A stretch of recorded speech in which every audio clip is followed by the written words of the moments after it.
keputusan yang kita ambil itu harus kita gunakan dua pilihan. Yang pertama, kita gunakan hati dan kita sharing dengan pikiran, kemudian kita tuangkan pada kawan-kawan terdekat kita dan kepada kawan-kawan yang ada di sekeliling kita semua.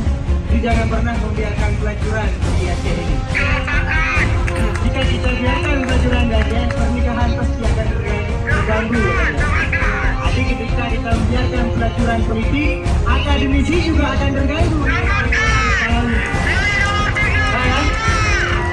Jadi kawan-kawan yang berpolitik, yang berbelajar, yang sedang belajar politik harus cerdas, harus memahami apa sebenarnya saya, apa hebatnya saya ini kan. Keputusan berdasarkan pertimbangan, bukan keputusan berdasarkan kepentingan, dan itu harus digarisbawahi kawan-kawan. Jangan pernah biarkan pelacuran politik terjadi di usia.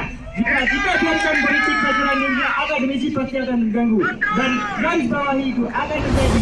Jangan pernah gunakan politik praktis yang kita bangunkan untuk mendoktrin mahasiswa dan kawan-kawan akademisi dunia. Terima kasih. Assalamualaikum warahmatullahi wabarakatuh. Terima kasih Muhammad.